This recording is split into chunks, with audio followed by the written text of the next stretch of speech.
Welcome to Nightline. I'm Brandon Wong. The top stories. Datuk Sri Azmin among leaders absent from party retreat amid tension with Datuk Sri Anwar. And Shahbaz calls off scheduled water cuts next week.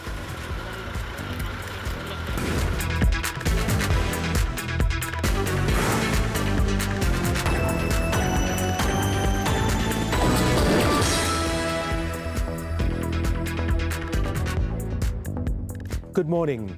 With his presence highly anticipated, PKR Deputy President Datuk Sri Muhammad Azmin Ali has not been spotted at the party's retreat in Port Dickson, Negeri Sembilan on Friday night. When asked on the matter, Prime Minister Tun Dr. Mahathir Mohamad, who attended the programme, said Datuk Sri Muhammad Azmin's absence was none of his business. But today Azmin came, did not come. That is his business, not my business. Okay, thank you. The Economic Affairs Minister's presence was highly anticipated at the programme amid a widening rift between him and Party President Datuk Sri Anwar Ibrahim. This follows a viral sex video implicating the former, which prompted Datuk Sri Anwar to call for his deputy's resignation from the cabinet if the sex clips are found to be true. Inspector General of Police Datuk Sri Abdul Hamid Bado on Thursday revealed that it was the work of a group masterminded by a leader of a political party. Tun Dr. Mahathir, who celebrated his 94th birthday at the three-day programme, was tight-lipped when asked to comment on the IGP statement.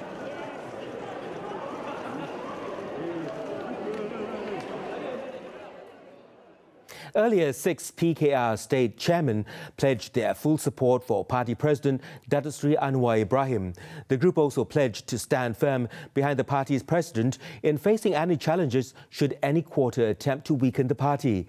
The 6 are Kedah PKR chairman Datuk Johari Abdul, his counterpart from Perlis, Amran Kamarudin, Azan Ismail from Terengganu, Zahir Hassan, Federal Territory of Kuala Lumpur, and Datuk Sri Muhammad Supardi Muhammad Noor of Kelantan PKR.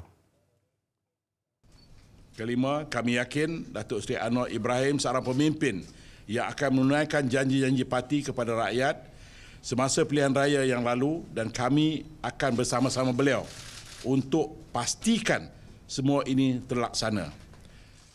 On Thursday, 28 PKR leaders, lawmakers and members signed a joint statement urging Datuk Sri Anwar to stop making divisive statements. They said the party president's remarks that Datuk Sri Muhammad Azmin Ali should resign from his cabinet post should the sex clips implicating the Economic Affairs Minister turn out to be true was inappropriate and based only on speculative assertions.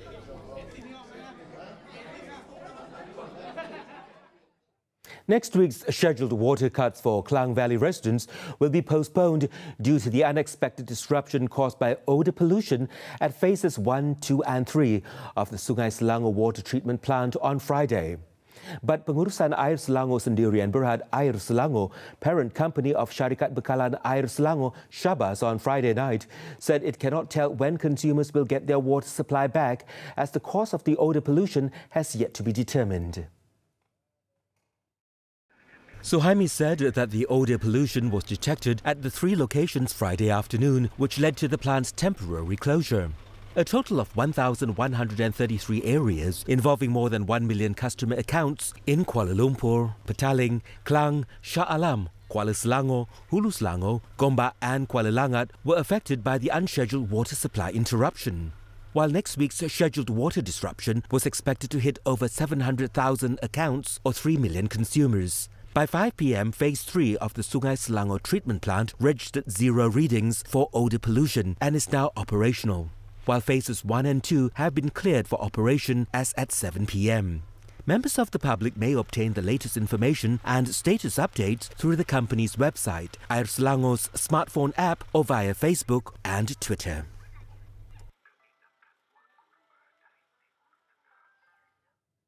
The Kuala Lumpur High Court ordered nearly 50 million ringgit seized from Tan Sri Lau Hock Peng, the father of fugitive businessman Lau Tek Jo, to be forfeited and returned to the government. Tan Sri Lau, however, did not show up in court on Friday to fight the government's action. Judge Muhammad Zaini Mazlan took less than 5 minutes to order for the money to be seized after hearing the application filed by Deputy Public Prosecutor Aaron Chilia. The cash, believed to be linked to One Malaysia Development Berhad 1MDB controversy, included money that was in Tan Sri Lau's current and fixed deposit accounts in RHB and Maybank. The forfeiture was the first one by the government in relation to the Sovereign Wealth Fund. The move was carried out under the Anti-Money Laundering, Anti-Terrorism Financing and Proceeds of Unlawful Activities Act.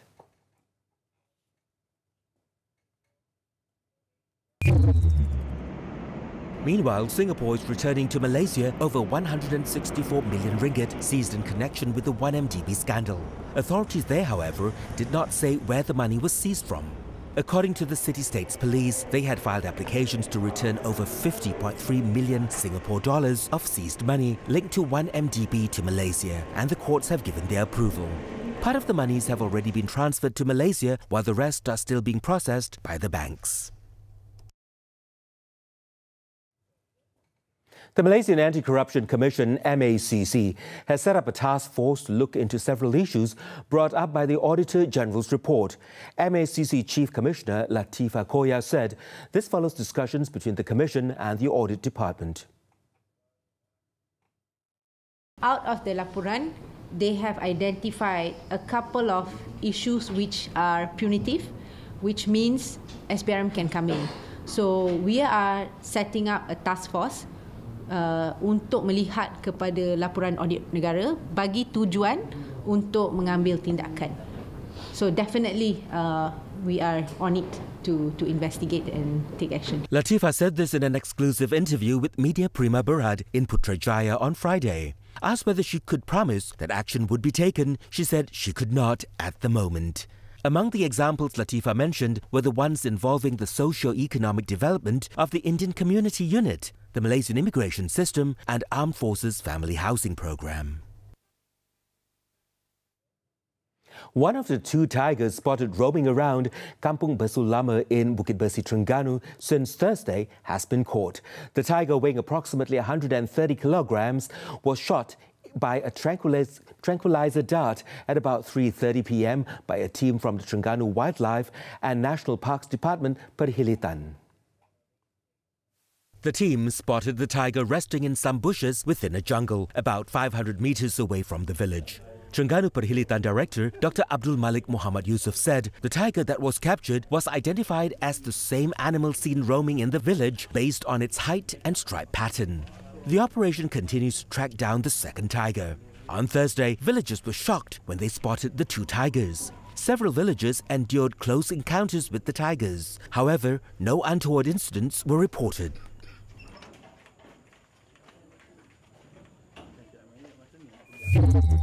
Questions arose in the High Court on Friday on the authenticity of a receipt allegedly received by a key prosecution witness from Datuk Sri Tengku Adnan Tengku Mansur over a 2 million ringgit political donation to UMNO. This is based on the sequence of the receipt numbers on an official UMNO receipt book.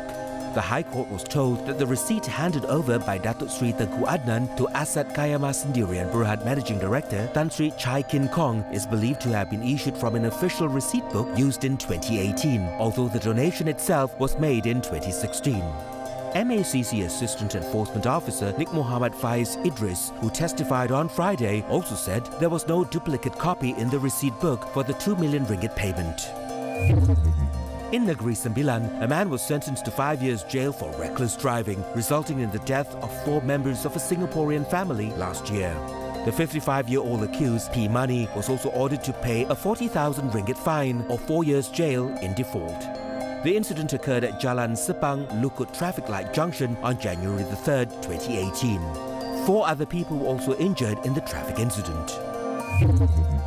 5 Vietnamese nationals believed to be part of a syndicate involved in forging Immigration Department official stamps were arrested at a condominium located in Sungai Besi, Kuala Lumpur. Immigration Department Director General Datuk Indra Khairul Zaimi Daud said an operation was held following months of investigations.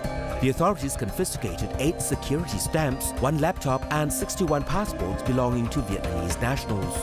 The suspects were arrested under Section 55D, Section 56 Subsection 1I of the Immigration Department 1959-63 and Section 12 Subsection 1F of the Passport Act 1966.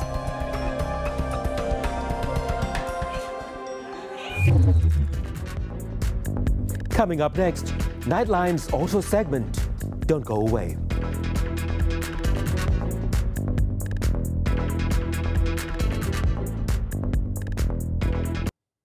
We are back with Nightline's auto segment. Mercedes-Benz has tightened its grip in the C sector market with the introduction of the 2018 W205 C300 AMG line at the end of last year. The C300 has won the hearts of its admirers with its fresh and sophisticated look and its upgraded technologies. Thanks to Mercedes-Benz Malaysia, Sabrina Zainal had the opportunity to feel the excitement offered by this machine.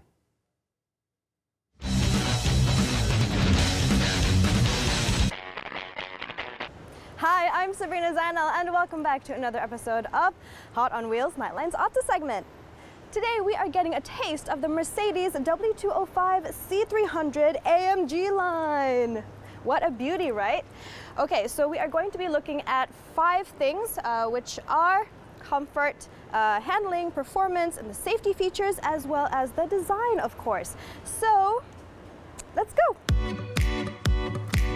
Safety first.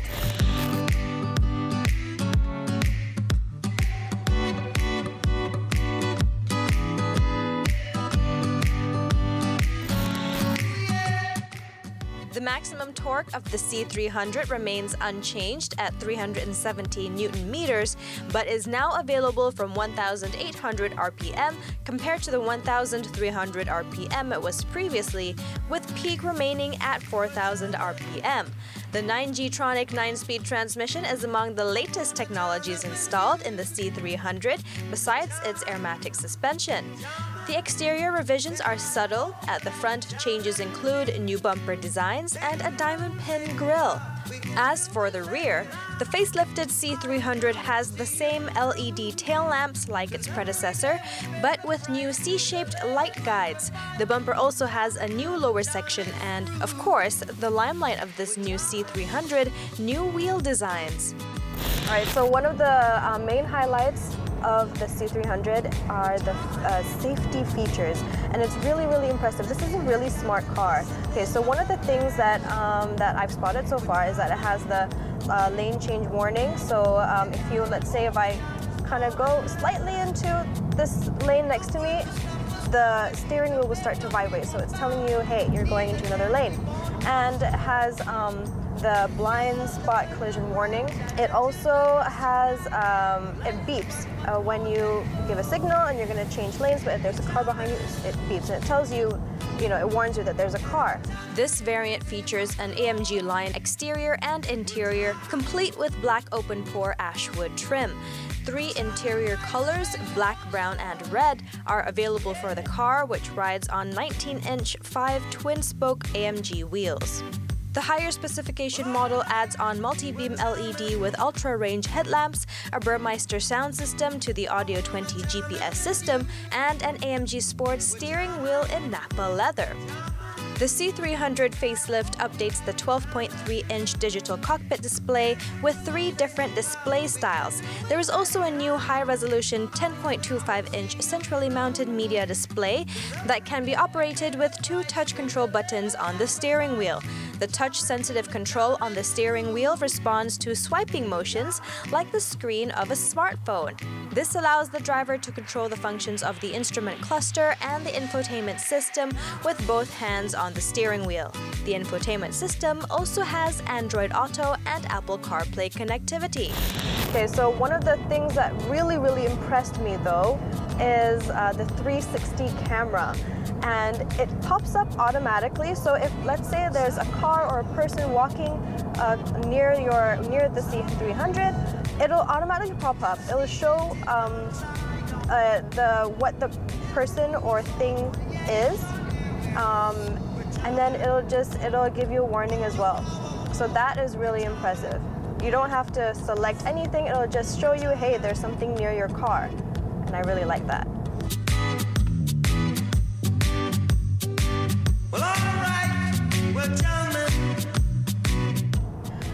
So right now I'm driving in comfort mode, and safe to say it's a really good highway cruiser. I just want to chill in this car, honestly. Like, it's really smooth. and it's quiet as well, even though the engine is actually pretty loud. So yeah, that's pretty impressive. I like how they've designed this machine so that, you know, you're just really comfortable, even though it's a, you know, sporty sedan.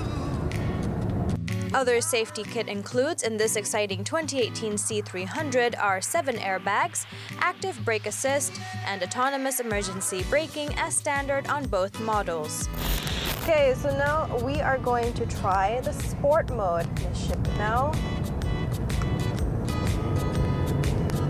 Oh, it's more responsive compared to comfort mode. This engine sounds so good. It's actually pretty responsive. When I hit the throttle, it's not too bad. Ooh. Now I can feel power of this C300.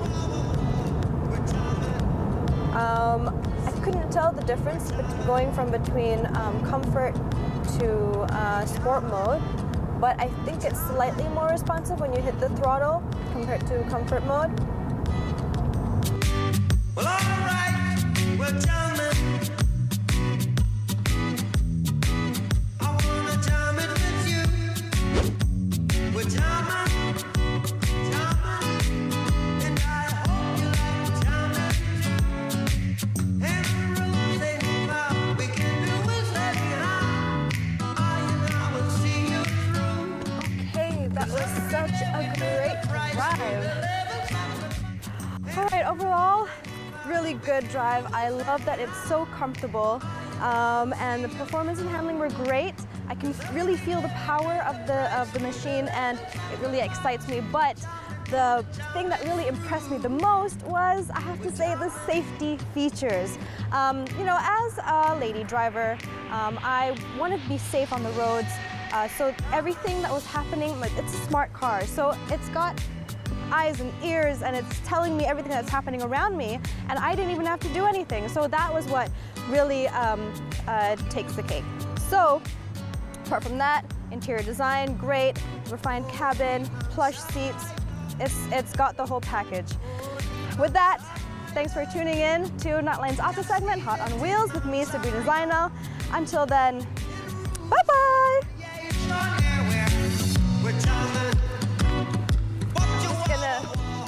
Take it for another spin. Bye.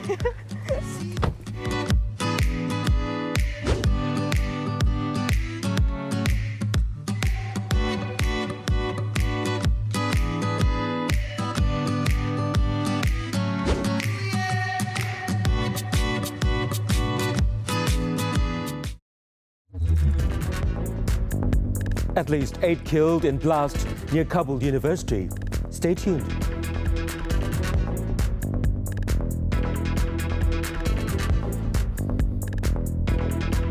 Welcome back. Iran denied on Friday that a U.S. warship brought down one of its drones in the Straits of Hormuz amid heightened tensions between the two countries. Its Deputy Foreign Minister Abbas Araki said in a Twitter account that none of the country's drones had been brought down, suggesting the American vessel might have blown one of its own drones out of the sky. Iran's top military spokesman also denied any encounter with any warship, saying all its drones were accounted for. President Donald Trump earlier told reporters at the White House on Thursday that the USS Boxer, an amphibious assault ship, took defensive action against an Iranian drone that came within a kilometer of the warship and ignored multiple calls to stand down. Involving USS Boxer and Navy amphibious. And over in Afghanistan, a powerful bomb exploded outside the gates of Kabul University, killing at least 8 people and wounding 33 others on Friday. The death toll is expected to rise, with several of the wounded in critical condition. According to Kabul Police Chief Spokesman Ferdous Faramas, the blast took place at 7:10 a.m. local time as students were waiting outside the university to attend exams. The early morning explosion also set 2 vehicles ablaze. It is understood that the blast had been caused by a sticky bomb where explosives are placed under vehicles. Faramas also revealed that a police team managed to defuse a second bomb that was placed close to the explosion site. So far, there has been no immediate claim of responsibility for the attack.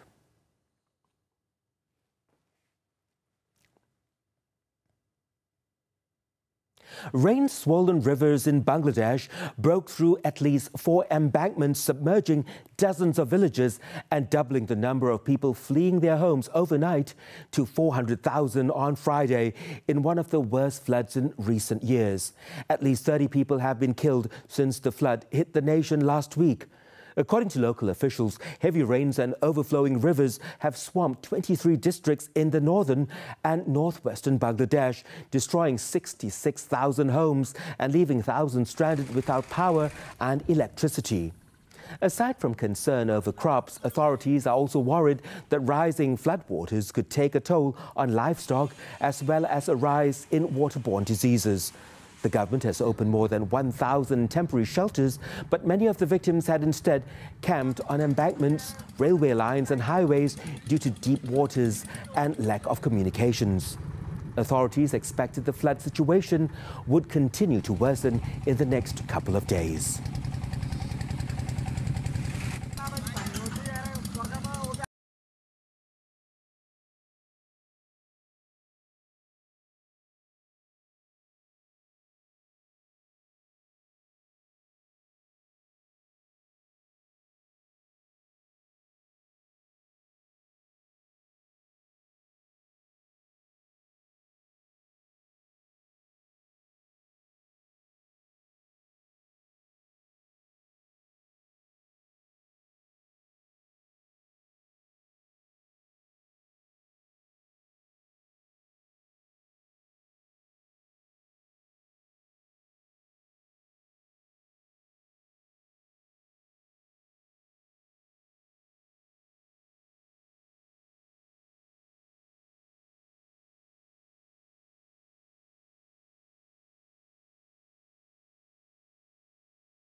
JDT end their Super League campaign with a draw. Don't go away.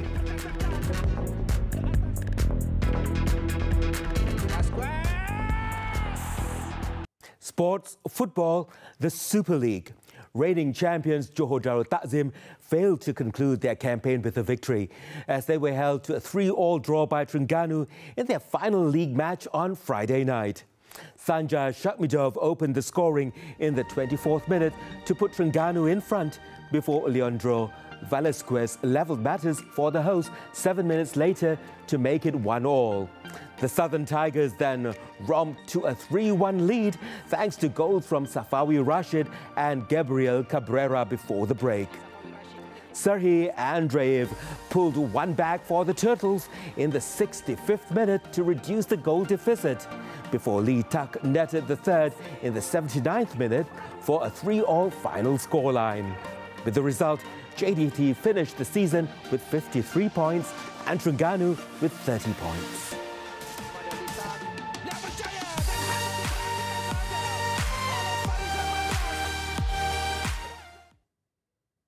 And on to badminton, the Indonesian Open. National mixed doubles pair Chan Peng Sun, Goh Liu Ying booked their semi-final spot after defeating host pair Tontowi Ahmad, Winnie Octavina on Friday. The Rio Olympic silver medalists took 60 minutes to record a 21-11, 14-21, 21-14 victory over their Indonesian opponents. It was sweet revenge for Chan Go after being dumped out of the second round of the All England in March. Chan Go will next face tournament's second seeds Wang Li Liu, Huang Dongping from China. And that item wraps up Nightline this time around. Before we leave, let's take a look at visuals of the Gaucho Parade in Montevideo, Uruguay, featuring horses riders dressed in traditional Gaucho garb as they celebrated the annual Constitution Day. I'm Brandon Wong. Thank you for tuning in and have a good weekend.